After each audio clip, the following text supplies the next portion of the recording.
Well, this is part two of a sermon, Keeping the Kingdom in Focus. Pastor Chris preached last week, and I want to subtitle this Towards a More Perfect Union.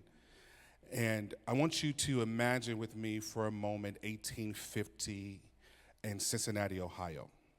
The fireworks are done, the speeches have been made, and somewhere across town, people are celebrating what America is, the land of the free and the home of the brave. But on the other side of this city is a house on Worman Avenue. A man named Levi Coffin is doing something entirely different.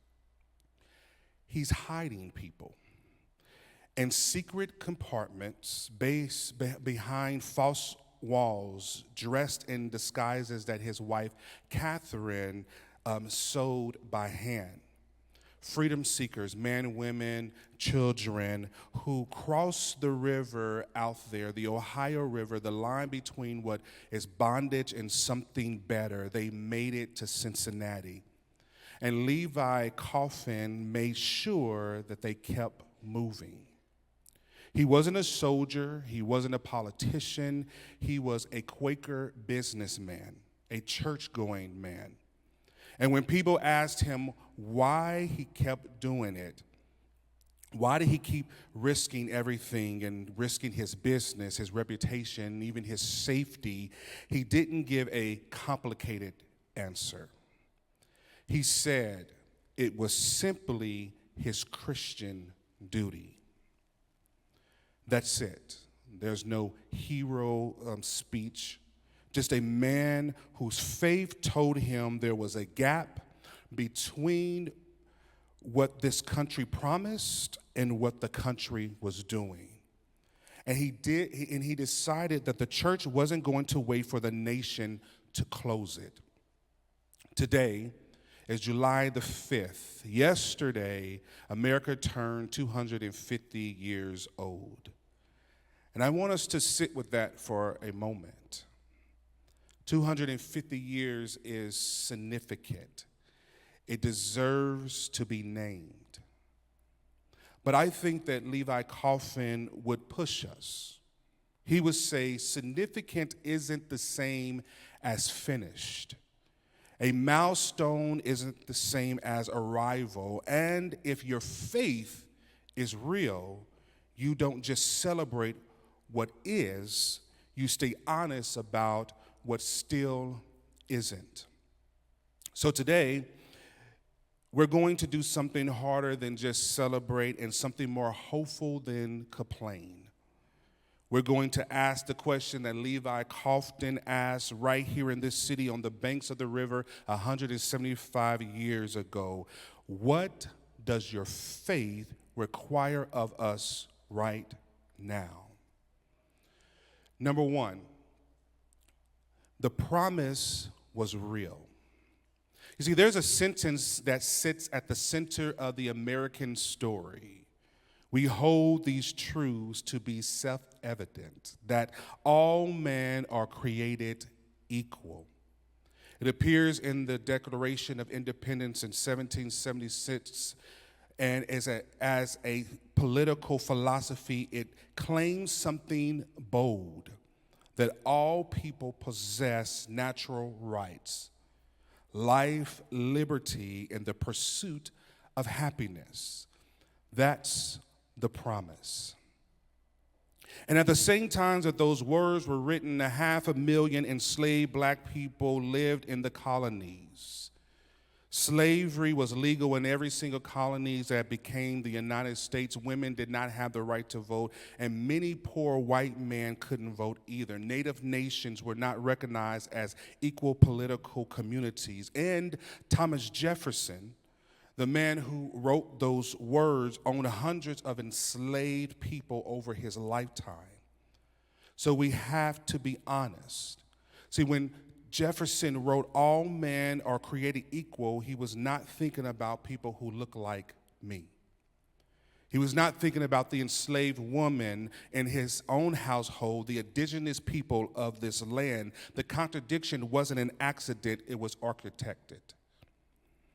So now, over time, historians and theologians have wrestled with this for generations, and there are two honest ways to look at this.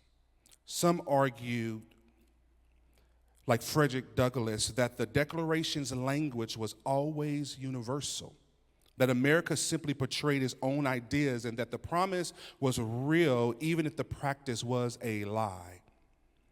Abraham Lincoln argued the same, that all men are created equal, set a moral standard that the nation was still striving towards.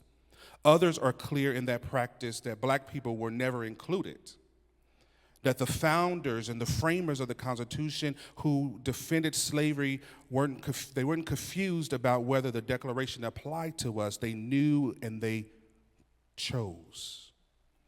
And here's where I land. Both things can be true at the same time. The language was universal, the application was not, and the people who kept that dream alive, who refused to allow it to die, who were not the man who wrote it down. It was the enslaved men and women, along with abolitionists, who kept believing God saw them even when the law said they weren't people.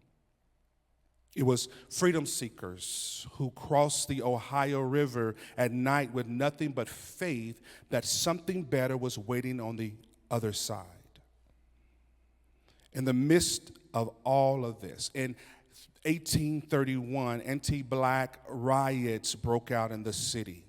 And the city tried to drive black people out, and at the same time, God was planting a church, Union Baptist Church, here in Cincinnati, Ohio, where people gathered in worship and freedom and immediately started fighting for everyone who wasn't free yet. The dream survived, not because of the framers, in spite of them. And that's where Genesis 1:27 comes in, because the framers didn't create this idea of human dignity. They borrowed the language that was never really theirs because God said it first. In Genesis 1:27, he said that, so God created man in his own image, and in the image of God, he created them. Every person, everyone, not some, not the ones who own property, not the ones who were born free. Every single human being who draws breath carries the imprint of their Creator. That's the promise that matters. That's the one that never had an asterisk. But I want to go a little further than Genesis, because before God created anything, before the first word, before the first light, before the foundations of this world were laid, there was already a plan. You see, Revelations 13:8 says, calls Jesus the Lamb who was slain from the creation of the world. Let that sink in. The cross wasn't an emergency response. It wasn't God improvising after things went wrong. The redemption plan was already written before history. And in Revelations 5, he pulls back the curtain on what the plan was. There's this scroll. It's God's redemption plan for all creation. It's sealed, and the question rings out, who is worthy to open it? Only one, the Lamb that was slain. And when he takes the scroll, heaven breaks out into a song, and here's what they sung.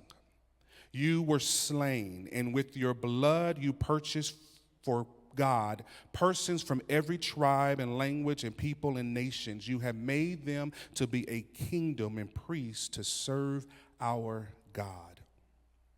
Every tribe, every language, every people, every nation. Not some, every. In 1776, certain men decided who counted, who was equal, who was fully human. They drew a circle, And they left a lot of people outside of it. But God drew a circle before the world began, and he didn't leave anybody out of it. The people, the founders, forgot. God had already written their names into his plan. The enslaved woman in the field, the freedom seeker crossing the Ohio River at night, the Black congregation, Union Baptist, who gathered in Cincinnati worshiping. God saw them, God planned for them, and God purchased them. Not as property, as priests. Not as 3/5, but as a kingdom. That's the promise that has always been true, even when the nation refuses to live it. And the question this morning is, 250 years later, is the same question that Levi Coffin was answering right here in this city in 1850. Who is going to close the gap? Number 2, the gap is real. Lament as love. Now, full transparency, July the 4th is not a simple day for me. It is a little complicated. It always has been. I hold this with tension. I carry like this weight of history in one hand and the reality in the right. And freedom doesn't always feel free. It feels free-ish. Let me give you an example. See, we come far, I will be honest. I won't pretend we haven't, but the chains look different now. They don't always look like chains. Sometimes they look like policies. Sometimes they look like a courtroom. Sometimes they look like silence from people who know to do better. You see, the 13th Amendment abolished slavery, but if you read the whole thing, it says slavery is abolished except as a punishment for crime. That but clause didn't disappear, it just changed shape. And people are still bound, the systems are still broken, and the injustices are still happening. So what do you do with the 4th of July?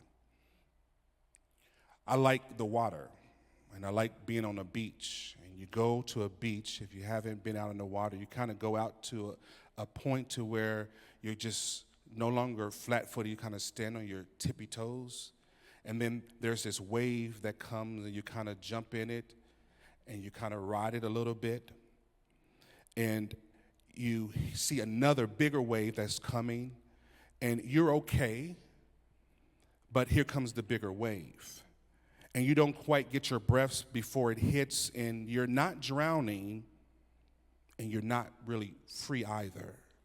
You're just bracing, always bracing.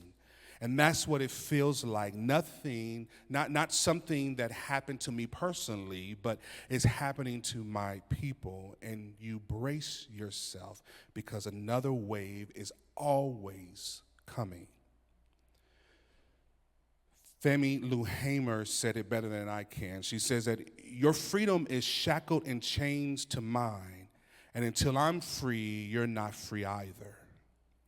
She understood something that the prophets understood long before she did.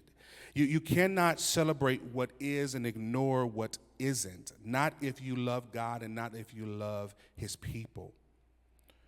And I'm not the first person to feel this way on July the 5th. 173 years ago today, not yesterday, today, Frederick Douglass stood before a crowd in Rochester, New York.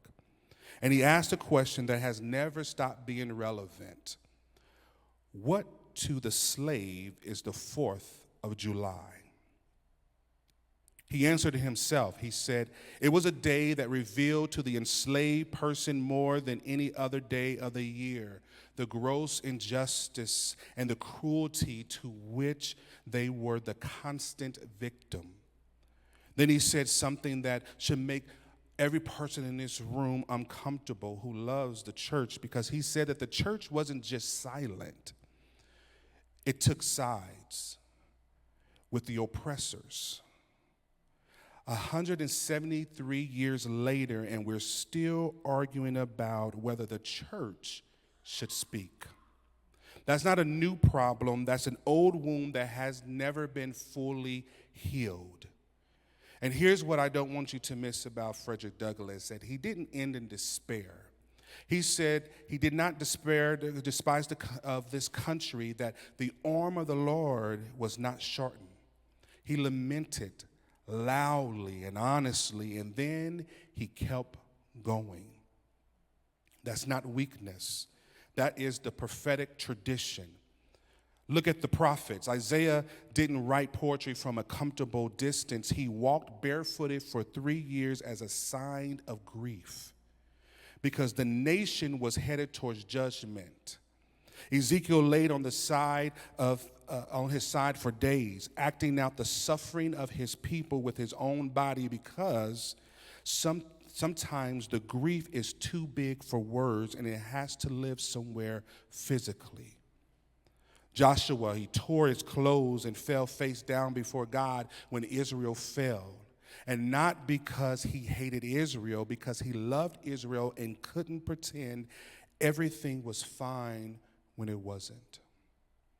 And Jesus, he wept over Jerusalem. Not because he had given up, but because he loved it. Because he could see the gap between what was supposed to be and what it was choosing to become, and that gap broke his heart. That's what lament is. Lament is not bitterness, it is not despair, it is not unpatriotic. Lament is what love sounds like when it is telling the truth. And the church, the American church, has been too quiet for too long, too divided, too comfortable, too worried about offending someone to say what the prophets has said plainly. There is a gap between the promise and the practice, between what this nation declared and what this nation has done, between what God said every human being is worth and what systems say they are worth. And you cannot close the gap if you refuse to name it. Micah knew it. He wasn't subtle about it. In Micah 6:8, he says, He has shown you, O mortal, what is good. And what does the Lord require of you? To act justly and to love mercy and to walk humbly with your God. 3 things, not suggestions, but requirements: justice, mercy, humility. Not for the nation, but for the people of God. Which means the gap isn't just America's problem to solve, it's the church's calling to answer. Number 3, the church goes first. 250 years in, the nation is still trying to figure out how to close the gap. How do we become what we said we were? How do we become a more perfect union? Something funny that I saw was this meme that says, celebration of 250 years. You're too old to be acting like this. And those are good questions, but the church was never supposed to wait on the nation. The nation was supposed to look at the church and see what was possible. That's not arrogance, that's assignment. Jesus didn't say that the government would be the salt of the world. He didn't say the courts would be the salt of the earth. He said you and me, the people who make a decision to follow Jesus, we are the light of the world. We are the salt of the earth. The church doesn't exist to mirror the nation. The church exists to preview the kingdom. You are the light of the world. A city that is set on a hill cannot be hidden. A city on a hill, visible, it's distinct. It's not hidden inside a building arguing about politics, not silent when silence becomes easier than courage, not divided by the walls that Christ died to tear down. A city on a hill, living in such a way that the world catches a glimpse of what God's kingdom looks like before it fully arrives. The blueprint has already been given to us. I get to go into spaces that I'm invited to, and I get to brag about you, our church, our body, our family. I want you to take a moment and just look around the room and notice how different we are, and not just the melanin in our skins or the lack of melanin in our skins, our ages, the generations that are represented. And think about this. Some of you have helped bring schools back from closure. Some of you have opened up Christ-centered schools in disadvantaged communities, like Urban Next is one of from our body that has started a Christ-centered school. Some of you have intentionally adopted children who don't look like you. Others have sacrificed for the work of the ministry in different ways. And some of you have inherited wounds, and others inherited blind spots, and yet we're all still here, church like heaven. That shouldn't happen unless the gospel is true. This isn't a demographic coincidence. This is a theological statement. People's Church, it is not just proof that we have arrived. It is proof that Jesus is still building something that the world doesn't know how to build. And thank the Lord that we are not alone in the earth. John saw it in Revelation. Every tribe and every tongue and every people, every nation, not erased, not made identical, redeemed together around one throne. We don't have to wait until heaven to begin living that reality. We live it. Every Sunday isn't a rehearsal for Revelation. It's a taste of it. The church is a preview of the kingdom, and it's not perfect. It's still growing, still repenting, still learning, still becoming, but bearing witness to a future that the world has not fully seen yet. That is why the church goes first. Not because we're better than the world, because we already been shown where history is headed. Now, having the blueprint is not the same as building the house. Knowing what God requires is not the same as living what God requires. And the real work doesn't begin out there, it begins in here, not the building, our hearts. Because the hardest border to cross isn't the Mason-Dixon line. It's the one that runs through the human heart. You cannot march for justice in the streets while nurturing contempt in your heart. You cannot ask God to heal a divided nation while protecting division inside of yourself. You cannot pray your kingdom come while resisting the very people God is bringing into his kingdom. The gap between the promise and the practice doesn't only exist in America, it exists inside of us. And before the church can speak prophetically to the nation, the church must continuously surrender itself to Christ. Because the church that closes the gap in the world must first be willing to close the gap within her. Which brings us back to where we started. In 1850, Levi Coughlin answered one question: what does my faith require of me? You see, for him, it meant opening up his home. For Frederick Douglass, he answered it by opening up his mouth. And for Jesus, it is by opening his hands. Now, 250 years after the birth of this nation, the question belongs to us. What does our faith require of us right now?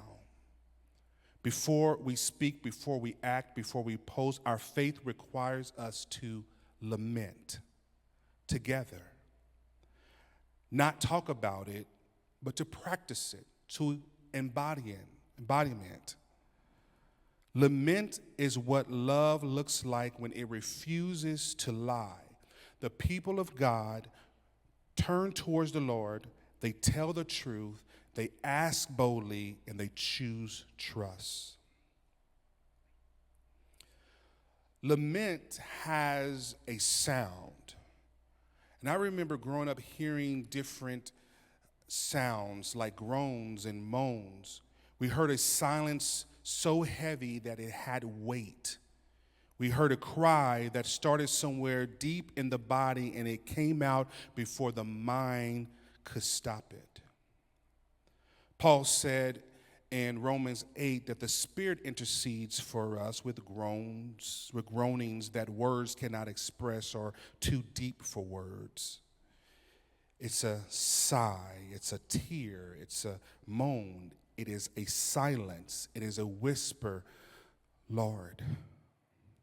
Lament isn't something you perform, it's simply telling God the truth in his presence. So whatever comes up in you during these next few moments, don't manage it, don't perform it, and don't suppress it. Let it be honest. I'm going to give you 5 movements for lament. The first movement is turn to God. Lament is not venting, it's not complaining into the air. You see, every psalm of lament begins with an address. The psalmist turns towards God, not away from him. So right now, however you need, you can close your eyes, you can bow your head, open your hands, but towards him. Just say, Lord.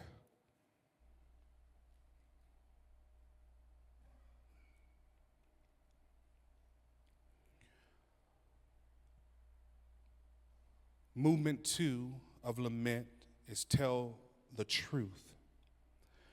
And this is where we get honest. No cleaning it up, no performing faith we don't actually feel. God already knows what's in the room. He knows who is carrying exhaustion. Who came bracing for this next wave, and who came in angry at the silence of the church, who came grieving what this country has done and is still doing, who came holding the tension between loving this nation and telling the truth about its failures. He already knows. So tell him the truth. Lord, this hurts. We're tired. The gap feels too wide. The waves, they keep coming.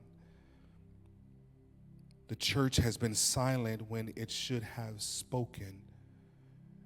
We've been divided when you called us to be one. We've loved comfort more than courage. Lord, this is what we're holding, and we're not pretending anymore.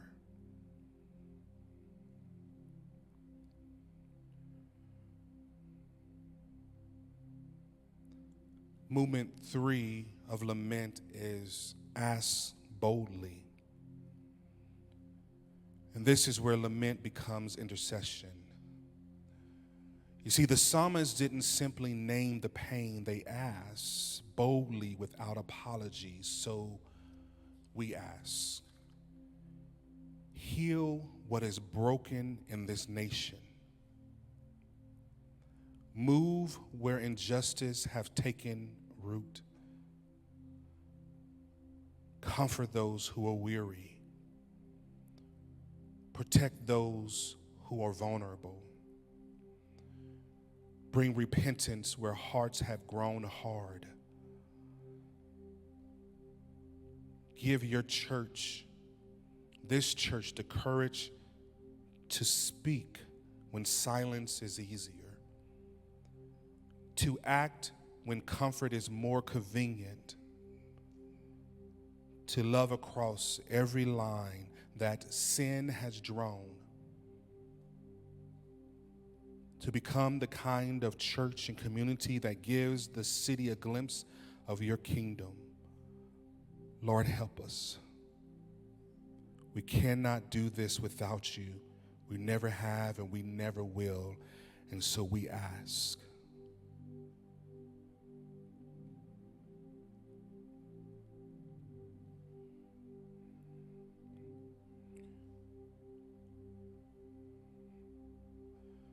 Movement 4 is choose trust. It's not because the pain is gone. It isn't. It's not because the gap has closed. It hasn't. But because of who Jesus is. He is not surprised. He is not absent. He is not forgotten. So we choose trust, not as a feeling, but as a decision. We choose trust. And finally, movement 5 is praise and vow. Every lament ends somewhere. Sometimes it ends in praise and sometimes it ends in a vow. Today, this vow is enough. See, Frederick Douglass stood before a crowd in 1852 and told them the truth. He refused to lie about the gap, but he also refused to surrender hope. He said that he left off where he began, and that is with hope. 174 years later, some of what he hoped for has come. Much of what he longed for is still being longed for. That isn't failure of faith. That's what hope looks like while we're waiting for the kingdom in all of its fullness. If all you have this afternoon is just to vow, that is enough, because our hope has never rested in presidents or parties or courts. Our hope has always rested in a lamb. The lamb who didn't simply point at the gap, he crossed it. The gap does not get the last word. Injustice does not get the last word. Silence does not get the last word. Jesus does. We leave off where Frederick Douglass left off, and we leave off where the prophets left off, and we leave off where the psalmists left off, and we leave off where the saints humming in the fields left off, and that is with hope. With hope. In the name of the Father, the Son, and the Holy Spirit. Amen.